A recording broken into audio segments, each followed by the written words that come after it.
Bienvenue sur le podcast Les discussions de Yanasana. Je suis Yanis, professeure de yoga, de méditation et créatrice de Yanasana Yoga. Ma mission est de vous accompagner sur votre chemin personnel, en vous aidant à vous reconnecter à votre corps et à vos émotions en toute bienveillance. Grâce à cet espace, je vous fais découvrir la pratique du yoga, de la méditation, du développement personnel, de la spiritualité, ainsi que l'univers du bien-être. Je vous offre les clés vers le mieux-être et vous partage mes connaissances pour que chaque jour, vous dévoiliez votre lumière, que vous veniez à votre propre rencontre et que vous exploriez votre potentiel. Je vous souhaite un très beau moment de partage, d'échange et d'inspiration. Bonjour les yogis, j'espère que vous allez bien. Je suis très contente de vous retrouver aujourd'hui pour ce nouvel épisode de podcast. En tout cas, je voulais déjà vous remercier pour l'accueil que vous avez fait au premier épisode à ce tout nouveau podcast. Donc merci beaucoup, je suis très très très contente. Merci pour vos retours, c'est très important pour moi et surtout ils sont très précieux. Donc encore une fois, merci. Voici le deuxième épisode de podcast. Donc c'est super, je suis très contente de l'enregistrer pour que vous puissiez l'écouter. Et donc on va directement partir dans le vif du sujet. Aujourd'hui, on va parler de la roue de l'année et des 8 fêtes sacrées. Peut-être que vous connaissez déjà ce thème, peut-être que vous en avez déjà entendu parler, que ce soit sur les réseaux sociaux, dans des livres, peut-être à des cours de yoga ou à des rassemblements de cercles de femmes peut-être, des cercles de lune, peu importe. Mais aujourd'hui, je vais essayer de vous apporter un peu plus de précision sur ces 8 fêtes sacrées, sur la roue de l'année. Donc, si jamais vous n'avez pas encore toutes les informations, vous pouvez écouter ce podcast pour avoir plein de savoir à emmagasiner, on va dire. Voilà. Alors, pour commencer, on y va. La roue de l'année et les 8 fêtes sacrées. Si vous voulez, cette roue de l'année, elle représente en fait les cycles de la nature, les cycles des saisons, les phases de l'agriculture, surtout dans l'ancienne tradition, puisque ces 8 fêtes sacrées viennent vraiment de l'ancienne tradition celte. En fait, si vous voulez, à l'époque, ils avaient un petit peu structuré notre année en plusieurs phases afin de s'y retrouver, afin de célébrer, de remercier, parfois de récolter, de semer. Et c'était vraiment des fêtes qui étaient très inclus dans leur quotidien. Et l'année, elle était divisée en deux parties.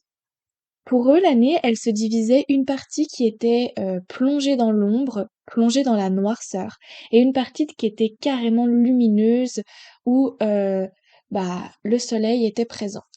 Aucune des deux parties était mieux que l'autre. C'était simplement deux énergies très différentes. Dans cette année, qui est divisée en deux, on avait 8 fêtes. On avait 4 fêtes dans chaque partie. Et le but, c'était la célébration des différents passages que l'on vit et du coup qu'ils vivaient à l'époque. Donc maintenant, ça a été un petit peu modernisé. C'est sûr qu'à l'époque, c'était vraiment axé sur l'agriculture, sur les récoltes, les semis, toutes les choses comme ça. Maintenant, on l'a un petit peu mis au goût du jour, donc je vais vous expliquer tout ça avec les différentes fêtes.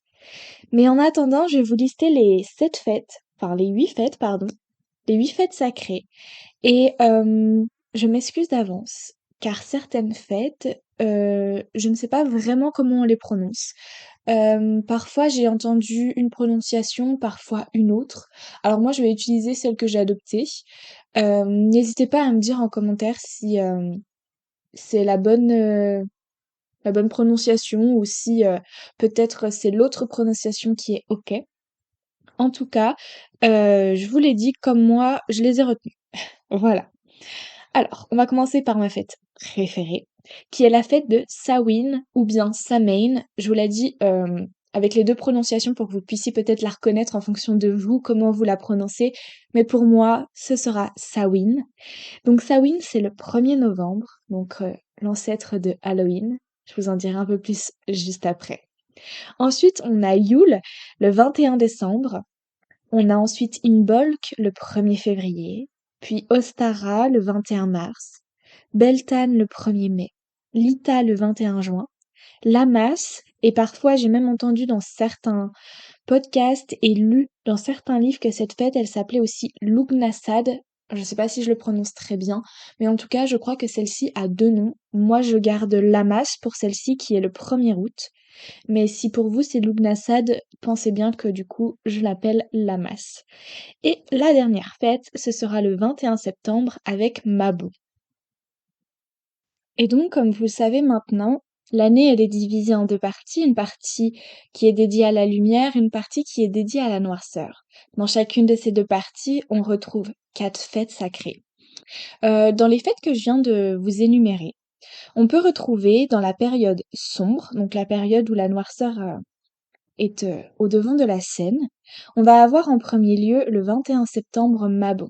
Donc à partir du 21 septembre, c'est là que commence la période et les célébrations de la noirceur, de l'ombre, de cette période un peu plus sombre. On retrouve ensuite Samhain, donc le 1er novembre. Ensuite, on aura Yule, le 21 décembre, et Imbolc, le 1er février. Ensuite, pour la période lumineuse, donc à partir du 21 mars, pour Ostara, on repart dans une période lumineuse où la célébration sera la lumière.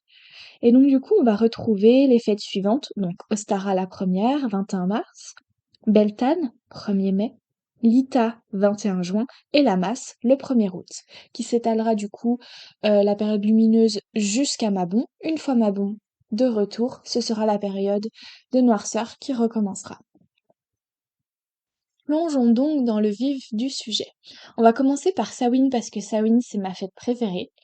Donc c'est pas forcément l'ordre dans lequel parfois, vous pouvez l'entendre dans des livres ou dans d'autres podcasts ou partages. Moi, ce sera Samhain en premier. Voilà. Donc Samhain, souvenez-vous, 1er novembre. On le fête parfois aussi le 31 octobre, car comme je vous l'ai dit, c'est l'ancêtre d'Halloween. Si vous voulez, c'est l'entrée dans la période de noirceur un peu plus intensément. À partir de Mabon, on commence à rentrer doucement dans la noirceur. Et là, à partir de Samhain, c'est sûr, on rentre dans cette période de noirceur, on va dire, un peu plus intensément. Voilà, c'est la fête de la mort. En fait, c'est vraiment une fête qui est là pour qu'on vienne honorer nos ancêtres, nos lignées. C'est vraiment un moment où on remercie, où on introspecte. C'est un moment où on vient un petit peu se replier à l'intérieur de soi. Généralement, les fêtes, de période, sombre sont plutôt des fêtes introspectives ou des fêtes, on va dire, cocooning. On n'est pas trop dans l'exubérance qu'on peut retrouver dans les fêtes, lumineuses que vous allez pouvoir voir par la suite. Samhain, c'est le jour qui est pile au milieu de Mabon, souvenez-vous, le 21 septembre, et de Yule, le 21 décembre. Ce jour-là, donc c'est un moment où on va venir nettoyer un petit peu, que ce soit nettoyage émotionnel ou nettoyage, matériel. C'est vraiment un moment où on laisse un petit peu les anciennes peaux, où on se dépouille, heu, on libère les choses dont on n'a plus besoin, on lâche un petit peu les fardeaux. Vraiment, c'est un moment pour, laisser les choses et déposer ce qu'on n'a plus besoin. Parce que c'est vraiment un moment, pour un petit peu repartir de zéro. Parce que dans l'ancienne tradition, on dit aussi que Samhain, c'est le nouvel an des sorcières. Donc, on dit aussi que c'est le jour où le voile entre les 2 mondes, donc le monde réel dans lequel on vit et le monde invisible dans lequel se trouvent, d'autres entités, d'autres choses. Après ça, c'est chacun y croit, chacun n'y croit pas. Enfin, c'est vraiment, comme bon vous semble. En tout cas, on dit que c'est le jour où, bah, ce voile, il est le plus mince et qu'on a la capacité de beaucoup plus communiquer avec l'au-delà ou en tout cas avec nos ancêtres, avec nos lignées. Et c'est pour ça que pendant cette fête, on s'y connecte beaucoup afin de remercier et d'honorer. Celui-ci, c'est l'ancêtre d'Halloween. Pourquoi?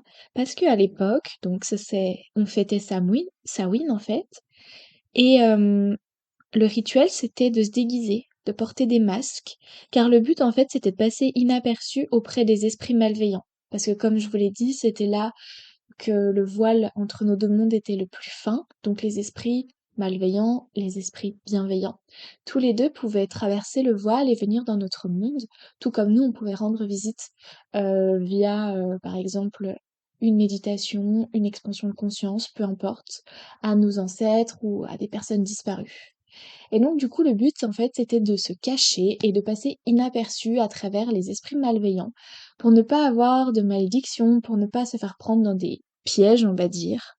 Et vraiment, c'était le rituel de se fondre dans la masse et de ne pas savoir qui était qui et de ne pas avoir de soucis, entre guillemets. Du coup, pour, pour ce rituel, à l'heure actuelle, un rituel un peu modernisé, ce qu'on peut faire, c'est se retrouver en famille, entre femmes, ou bien mixte avec des hommes, si vous le souhaitez.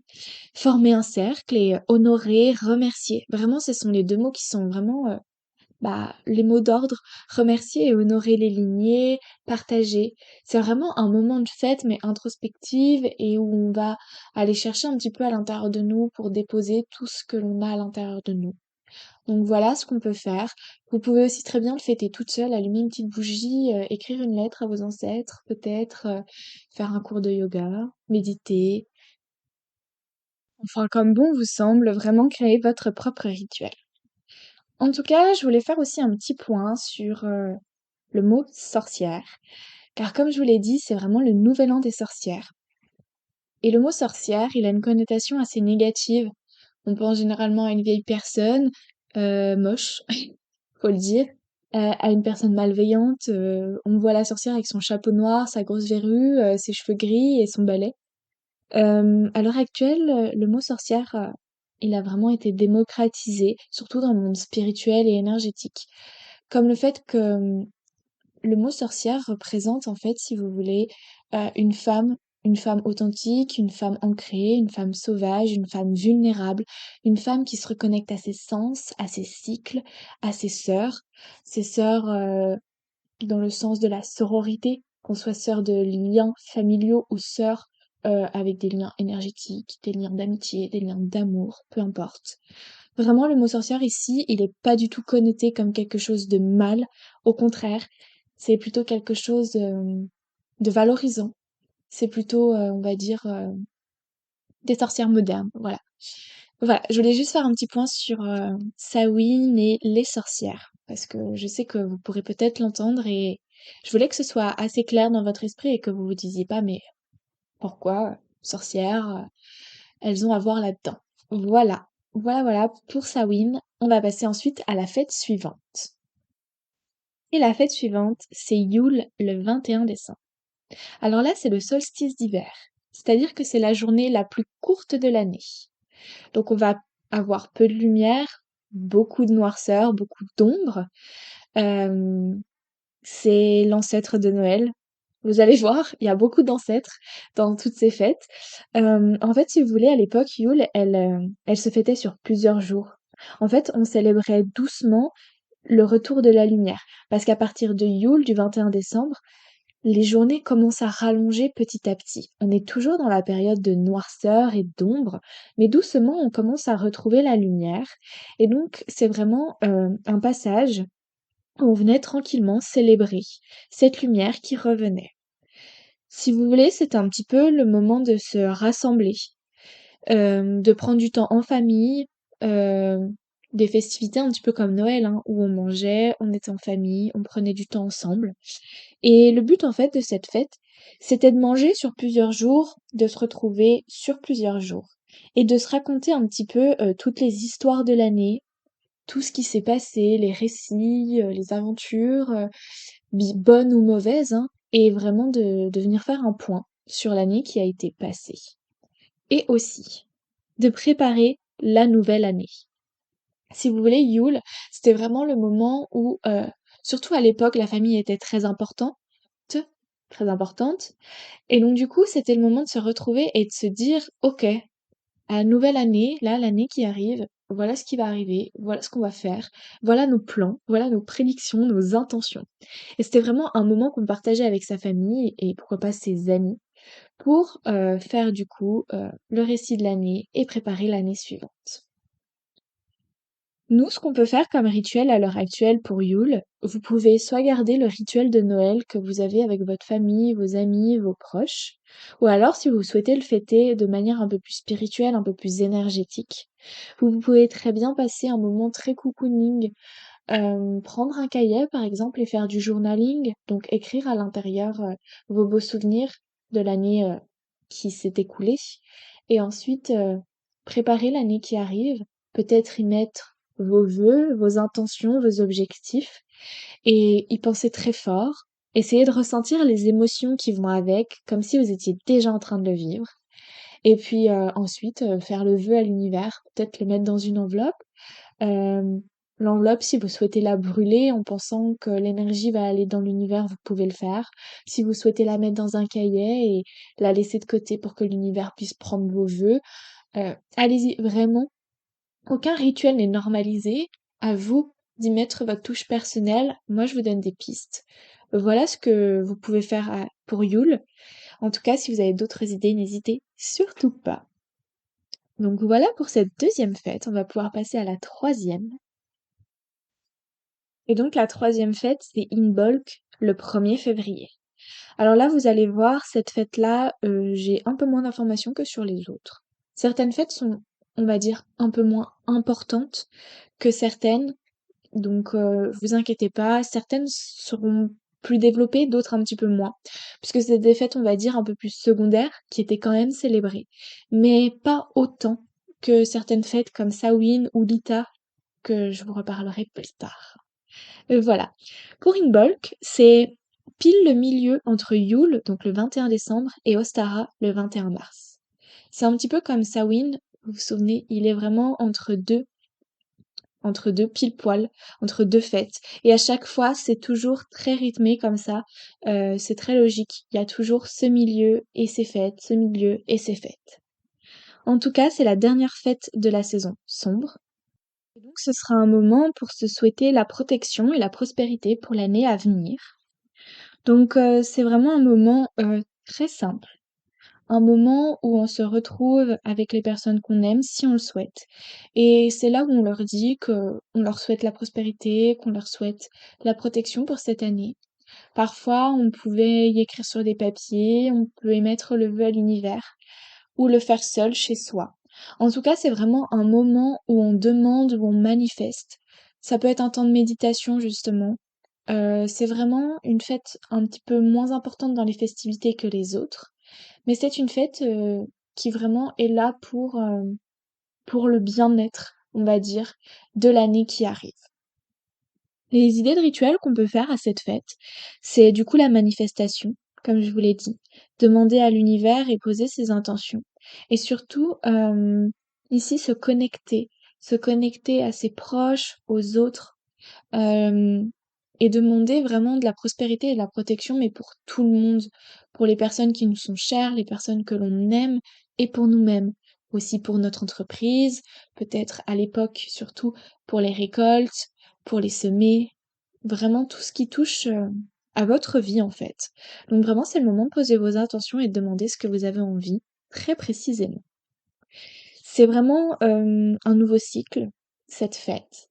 Donc c'est pour ça que c'est le moment où on manifeste, où on demande et à l'heure actuelle, ce qui me vient vraiment à l'esprit, c'est peut-être, faire une méditation méta. Une méditation méta, c'est une méditation d'amour envers soi, envers les autres et ensuite, poser sur un cahier, sur une enveloppe, nos souhaits, les protections qu'on souhaite avoir et la prospérité que l'on demande. Je pense que ça peut être un beau rituel si vous souhaitez le faire comme ça. Ou alors en faire un à votre guise, tout est OK, je le répète. On va ensuite pouvoir passer à l'autre fête. Et cette fête, c'est Ostara, donc le 21 mars. C'est notre première fête de la période lumineuse. C'est l'équinoxe de printemps. Donc c'est-à-dire que dans cette journée, il y aura autant de jours que de nuits. C'est vraiment un jour très équilibré. Et en fait, c'est le retour de la lumière, c'est le retour du réveil de la nature. Doucement, on voit la nature se réveiller, doucement, la période sombre est derrière nous. Et donc, dans la tradition, on y célébrait la fertilité de la terre, des femmes, des animaux. Si vous voulez, c'est un petit peu l'ancêtre de Pâques. On recommence avec les ancêtres. À l'époque, pour cette fête, on prenait des coquilles d'œufs, on les décorait et on les enterrait avec nos intentions qu'on avait posées à Imbolc. Donc souvenez-vous la fête juste avant. Pour qu'en fait, elles puissent fleurir, qu'elles puissent pousser, qu'elles puissent prendre l'énergie de la terre et fleurir, tout simplement. Voilà le rituel qui était fait à cette fête.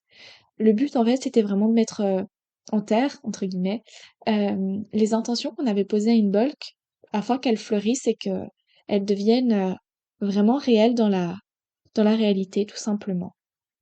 Alors moi, le rituel que je peux vous proposer, Heu, ça a été modernisé bien sûr, mais on dit qu'il est important d'aller se promener par exemple dans la nature, que ce soit en forêt, dans un pré, peu importe, et de prendre un bâton qui est là, pas un bâton arraché sur un arbre, pas du tout, un bâton qui est là par terre, celui qui vous attire. Et doucement, avec ce bâton, vous pouvez vous promener et taper délicatement 3 fois les végétaux pour doucement les réveiller et leur dire que c'est le réveil, que c'est le retour de la lumière, que vous êtes là, que vous êtes connecté à eux et heu et voilà, tout simplement. Vous pouvez aussi très bien, symboliquement prendre, une graine, que ce soit de n'importe quelle plante et à l'intérieur, y déposer vos intentions que vous avez faites pour une bulk. Vous pouvez peut-être prendre cette graine dans votre main, fermer les yeux, méditer. Placez-y vos intentions et plantez-la en conscience. Vous pouvez aller l'arroser chaque jour, y faire attention, en tout cas vous en occuper et voir vos intentions fleurir en même temps que cette plante. Voilà ce que je peux vous proposer pour Ostara le 21 mars. On va ensuite pouvoir aller voir notre prochaine fête, qui est Beltane le 1er mai. Donc c'est le jour qui est pile entre Ostara, donc le 21 mars, celle qu'on vient de voir, et Lita, la fête sacrée du feu, qu'on verra juste après. Lita le 21 juin. Alors là, Beltane, c'est vraiment la fête de l'amour. C'est vraiment le meilleur moment pour faire les enfants. Si vous voulez, toute la prospérité qu'on a souhaitée pour Inbolc, on veut qu'elle se réalise là. C'est un petit peu le moment où les animaux vont s'accoupler, où la nature est réveillée et donc prête, on va dire, pour les prochaines naissances. Et donc du coup, c'était vraiment un moment où on pensait que la fertilité, elle était à son pic de l'année, et c'était le moment entre guillemets pour faire des enfants, en tout cas pour essayer de les concevoir à ce moment-là. C'était une grande danse autour d'un feu de joie qui était vraiment immense. Et on passait la soirée, en fait, à faire des jeux de séduction. C'était vraiment une fête de la joie, une fête de séduction, un peu comme une parade nuptiale, on va dire. C'était vraiment le moment d'aller chercher bah, une rencontre, si on n'avait pas déjà son mari ou sa femme. Et c'était le moment, du coup, de, on va dire, raviver la flamme dans son couple et d'aller concevoir les enfants, car on était le bon moment de l'année pour pouvoir, enfin le bon moment de la fertilité, quoi. Et puis il y avait aussi ce rituel juste avant de rentrer chacun chez soi avec sa conquête ou son conjoint et sa conjointe. C'était le rituel des rubans colorés. On accrochait donc des rubans colorés à des branches d'arbres et chacun tenait le ruban dans la main et faisait une danse en tournant autour du tronc d'arbre. Et à la fin, si vous voulez, les rubans tous entremêlés, ça formait un tronc coloré et ça signifiait vraiment la fertilité, la joie qui avait été créée durant cette célébration, donc durant Beltane au 1er mai. Alors moi, les idées de rituels que je peux vous proposer, on dit que c'est le moment d'oser, que c'est le moment de passer à l'action, d'avancer vers nos intentions qu'on a d'abord mises en place à une bulk, puis qu'on a plantées à notre fête juste avant, au Stara. Et donc du coup, peut-être que vous pouvez reprendre votre liste d'intentions et de vous dire qu'est-ce qui est réalisable et quel est le premier pas pour arriver vers cette intention. Et ensuite, réaliser ce premier pas. Et puis, de fil en aiguille, tous les autres arriveront. Voilà, vraiment, ce que je peux vous proposer, c'est de passer à l'action. Peut-être, comme dans l'ancienne tradition, si vous avez envie de déclarer votre flamme à quelqu'un, c'est le moment. Si vous avez envie de passer un moment en amoureux, c'est aussi le moment. Voilà, à vous de choisir comment vous voulez célébrer Beltane, mais je vous donne quelques indices. Après, à vous de puiser dans votre imagination. Ensuite, prochaine fête, qui s'appelle l'Ita, qui est le 21 juin. L'Ita, c'est le solstice d'été. C'est le jour le plus long de l'année. Et on dit que c'est l'apogée de lumière. C'est vraiment le moment où la lumière, elle est à son point le plus haut. Et si vous voulez, c'est à partir de ce moment-là que la noirceur, elle revient doucement. À partir du 21 juin, tranquillement, les journées commencent à diminuer. Alors on célèbre vraiment ce dernier jour de pleine lumière. Et pour le célébrer, c'était souvent les mariages qui étaient dus, on va dire, à Beltane, à la fête juste avant. Quand on avait rencontré quelqu'un, généralement on se mariait. Il y avait aussi les annonces de bébés, si la fécondité avait eu lieu. Et c'était vraiment un moment de joie extrême. On peut aussi dire que là, c'est l'ancêtre des feux de la Saint-Jean, si vous connaissez. Donc on y faisait un énorme feu de joie, encore plus grand qu'à Beltane. Et là, on venait vraiment y célébrer l'amour et tout ce qui avait été donné suite à Beltane, en fait. Donc du coup, les femmes qui étaient enceintes, les, les comment? Les animaux des fermes qui avaient pu être fécondées, les intentions qui avaient pu être réalisées ou commencer à être réalisées. Donc voilà, c'était vraiment une fête toute dans la joie, tout dans l'amour. Vraiment, c'était les annonces et on célébrait ensuite. Alors moi, le rituel que je peux vous donner, ça va être de célébrer la lumière et comment. Alors là, ça va être de nouveau le yoga. Dans, dans la tradition du yoga, on dit qu'à chaque changement de saison, il est important de venir faire des salutations au soleil pour remercier, pour honorer et pour tranquillement accueillir ce changement. Moi, je sais que j'adore faire les salutations au soleil pour l'Ita parce que c'est vrai que c'est pile le moment pour remercier la lumière puisqu'on est au summum de celle-ci. Et donc, le but, c'est de faire le plus de salutations possible. On dit qu'il faut en faire 108. Alors si vous êtes une yogi ou une yogini très expérimentée, 108, vous pourrez les faire. Vous pourrez même en retrouver dans certains cours, dans certains studios, c'est super. Et si vous voulez en faire juste une seule, c'est ok. Si vous voulez en faire plusieurs, c'est ok. Enfin, tout est ok, vraiment c'est à vous de voir. Pour ceux qui ne connaissent pas, la salutation au soleil, c'est un enchaînement de différentes postures euh, associées à une respiration. Et ces postures, elles forment un enchaînement qui s'appelle la salutation au soleil. Je vous en reparlerai sûrement prochainement. En tout cas, vous pouvez aller voir sur mon Instagram, j'avais fait un post sur la salutation au soleil pour que vous puissiez un peu plus comprendre qu'est-ce que la salutation au soleil. Et pour ceux qui ne font pas de yoga, vous pouvez tout simplement prendre le temps pour remercier ce qui a été fait pour votre vie, prendre un temps pour la gratitude, pour être reconnaissant de ce que vous avez, que ce soit des choses simples ou des choses extraordinaires, hein. Vous pouvez juste remercier de pouvoir respirer, vous pouvez remercier votre travail. Si vous adorez votre travail, vous pouvez remercier d'avoir une famille, vous pouvez remercier d'avoir de la nourriture chaque jour dans votre assiette, peu importe. En tout cas, voilà, ça peut être aussi un moment de reconnaissance. Et passons à la prochaine fête. Et donc cette prochaine fête, c'est l'Amas. Souvenez-vous, ou Lugnasad, je ne sais pas trop. 1er août. Donc là, c'est le jour qui est pile entre Nita, donc 21 juin, et Mabon, 21 septembre. Et cette fête, c'est le signe d'abondance. C'est là que les récoltes, elles vont commencer. Donc du coup, on va venir fêter, en fait, on va venir remercier la terre pour tout ce qu'elle nous a donné. Donc là, ça va vraiment être la joie, on va dire, de l'abondance. Parce que grâce à toutes ces récoltes, on va pouvoir tenir pendant la période de sombre, la période de noirceur. Et donc, c'est grâce à ça que on va pouvoir vivre, surtout à l'époque. Donc du coup, on va tranquillement venir se préparer pour la saison un peu plus noire. Ça va être un peu un temps introspectif, un temps de retour à soi. En tout cas, tout comme Inbolk, on a peu d'informations sur cette fête. En tout cas, moi, j'en ai pas autant que sur les autres. Les idées de rituels que je peux vous donner, c'est vérifier si vos intentions que vous avez posées ces derniers mois, c'est toujours ce que vous voulez.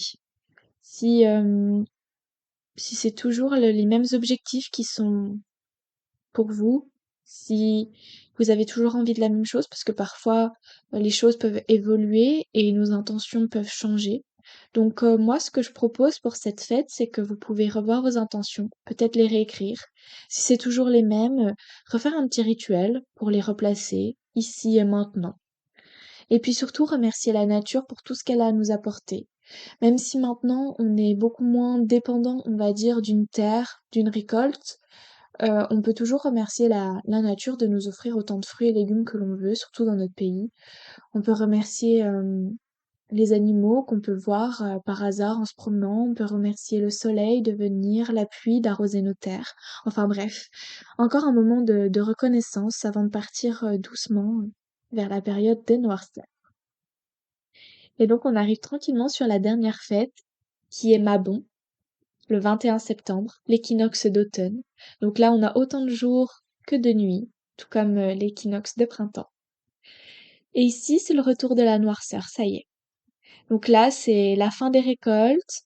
On constate l'abondance qui nous a été donnée grâce à toutes nos intentions, tous nos souhaits qu'on a pu demander au début de la période de lumière. Et donc là, on ramassait les fruits et les légumes à l'époque et on les cuisinait en famille tout en remerciant la terre de nous avoir donné autant de choses pour survivre pendant la période sombre, la période de noirceur.